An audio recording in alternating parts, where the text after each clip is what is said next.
good to have you again in the Jewish Awareness Ministries School of Biblical and Jewish Studies.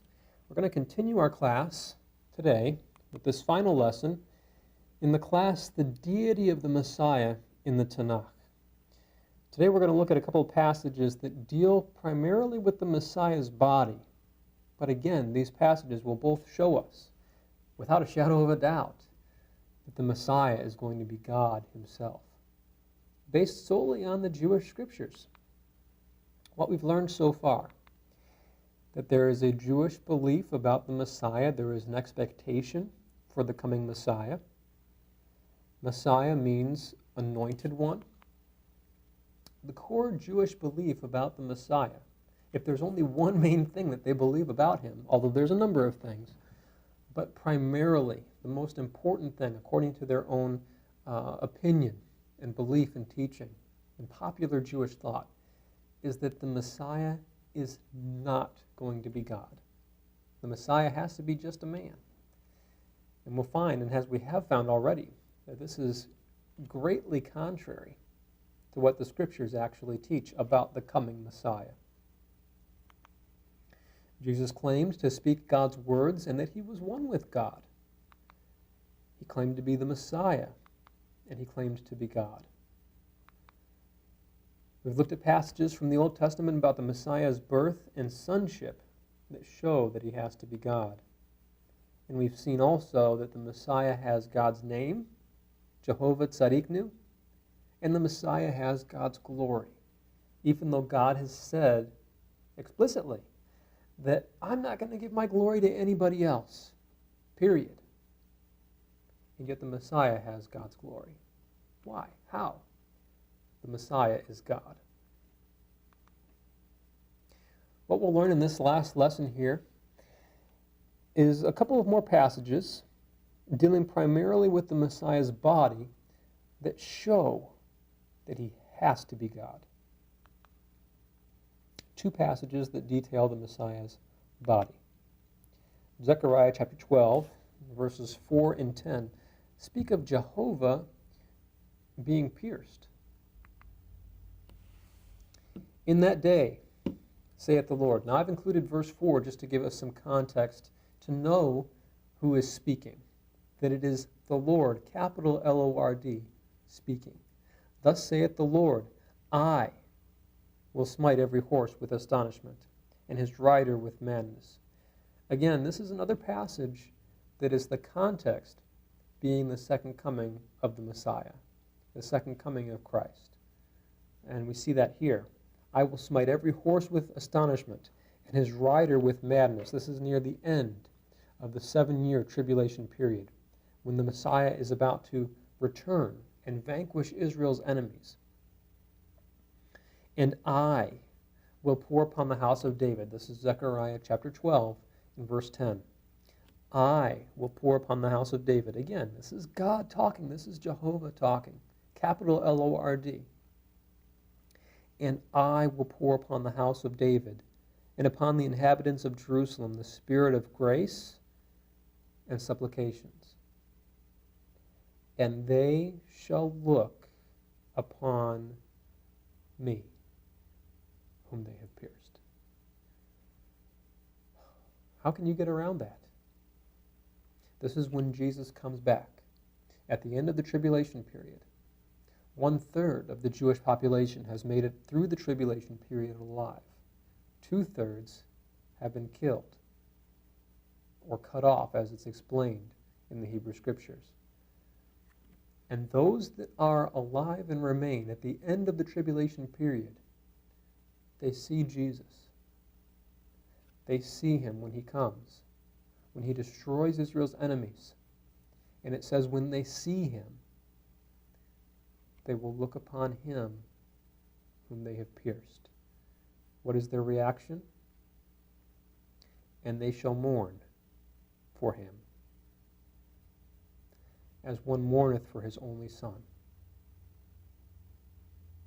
and shall be in bitterness for him, as one that is in bitterness for his firstborn. They're going to finally realize who the Messiah is. They're going to finally realize that it's been Jesus this whole time. Not only that, but based on this passage, the Messiah is Jehovah. There's no way around it. The Messiah is God himself. From Sukkah 52a, this contains a passage from the Talmud. The Talmud, but is very direct in affirming that the ancient rabbis considered this a messianic prophecy. See, nowadays, you'd look at that passage and be like, in a Jewish mindset, you'd look at that passage and say, this can't be possible. But the ancient rabbis considered it a very messianic passage. In the section called Sukkah 52a, in the verse Zechariah 12:10, is paraphrased. And it's paraphrased to say, they will look upon me, the Messiah, whom they have pierced. The rabbis went so far as to really insert the word Messiah into the text. This was looked at in days gone by as a passage that spoke of the Messiah. Sukkah 52b, again from the Talmud. Here the two different roles of the Messiah are fulfilled in two different Messiahs.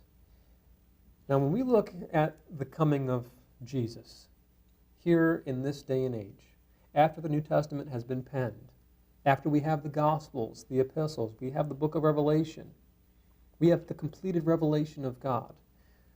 We look back, we see passages that refer to the birth of the Messiah, that refer to his death. And then there are passages like this that refer to the Messiah's second coming as we see it. And there is this great valley between the first coming and second coming. We are in that valley right now. We are awaiting the next event on God's prophetic calendar, meaning the rapture. But see, when the Jewish people would look at this passage, they would kind of see these two mountaintops, but they wouldn't see the valley between. And so, they took these different passages, one about a Messiah who rules and reigns, and a Messiah who suffers and dies. And they developed this doctrine or this teaching, which many hold in Judaism, that there's not one Messiah, but two. The first Messiah who comes is the suffering servant. The second Messiah who comes is the ruling and reigning king. Here, the two different roles of Messiah are fulfilled in two different Messiahs. This is from the Talmud. Okay, this is Jewish teaching, rabbinical teaching. The first one is Messiah ben Joseph, who fights, suffers extreme humiliation, and is pierced, fulfilling Zechariah's prophecy. They shall look upon me, whom they have pierced. Messiah ben Joseph, meaning Messiah son of Joseph, is not referring to the Joseph of the New Testament, but it's referring to the Joseph of the Old Testament. In his character, what he went through, his story of suffering undeservedly, being thrown in prison, being thrown in a pit, being sold into slavery, all of those things. And so when they see the Messiah who suffers and dies, they refer to him, they give him the name Messiah ben Joseph, Messiah son of Joseph, in regard to his suffering. Then there's this other Messiah. The second one is Messiah ben David, Messiah son of David, who comes later, and to whom God says, I will declare the decree, the Lord hath said unto me, Thou art my son, this day have I begotten thee. Ask of me, and I shall give thee the nations, or the heathen, for thine inheritance.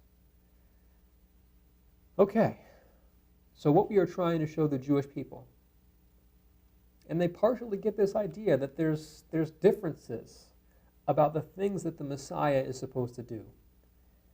And what we are to do is to show them it's not two Messiahs.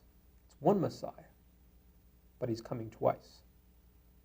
The first time he's coming is to suffer and die.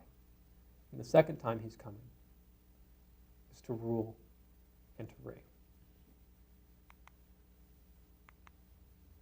Jehovah pierced. The Lord, capital Lord, Jehovah, is clearly speaking. He says that Israel would look upon me. He's the one speaking. Israel will look upon me, whom they have pierced. I was speaking to a Jewish person once about this passage. I read it to him. And it was clearly established that Jehovah, God, is the one that is speaking. You get down to verse number 10 of Zechariah chapter 12, and I asked that Jewish person, I said, how do you pierce God? How can you possibly pierce God? And that Jewish person, being honest with me, said, I don't know. I don't see how that's possible.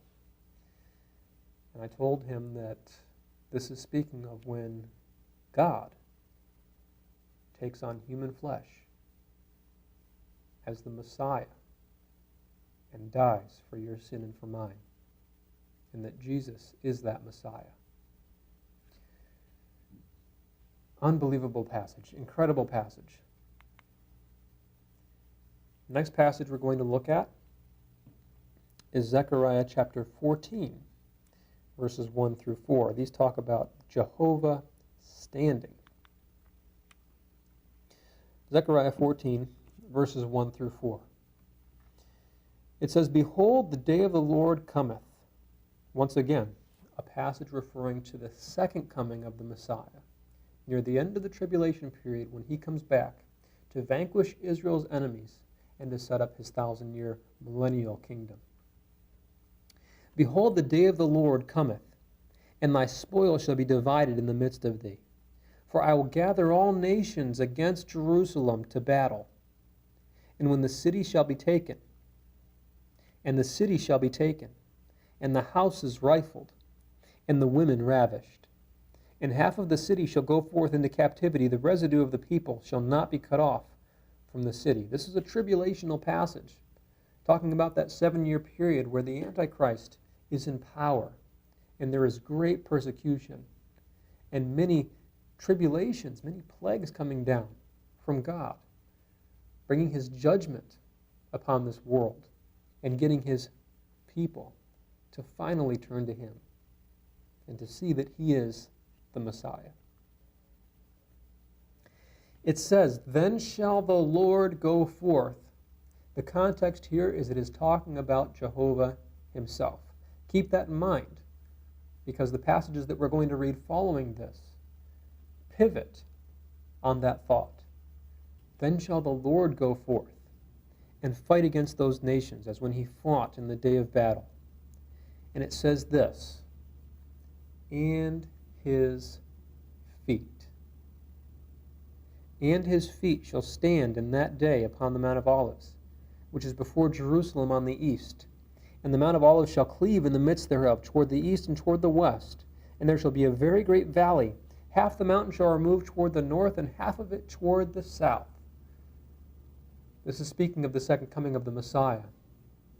When Jehovah, when his feet stand upon the Mount of Olives.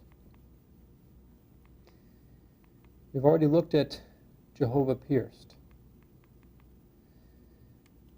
Jehovah standing, the Lord Jehovah is clearly speaking. The context is what we know as the second coming. God says that his feet will stand upon the Mount of Olives.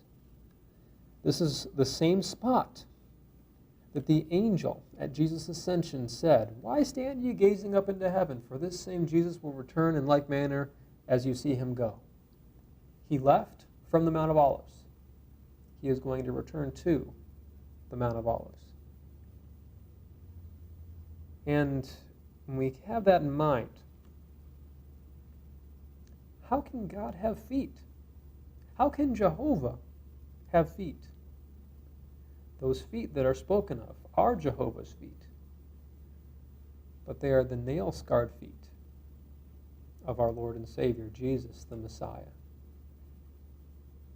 So I hope and pray that this class has been a blessing to you as we've looked at numerous passages from the Hebrew Scriptures, from the Tenach, that show us, beyond a shadow of a doubt, that if the Messiah is not God, He's not the Messiah of the Bible. And I hope and pray that as you talk to your Jewish friends, neighbors, coworkers, relatives, this topic will inevitably be one that needs to be discussed. That you would be able to show that Jewish person in love some of these passages that we've gone over. And how that the Messiah, based upon the Jewish Bible, the Hebrew Scriptures, the Messiah has to be God. Thank you so much for joining us in our class, The Deity of the Messiah in the Tenach, in the Jewish Awareness Ministries School of Biblical and Jewish Studies. Shalom.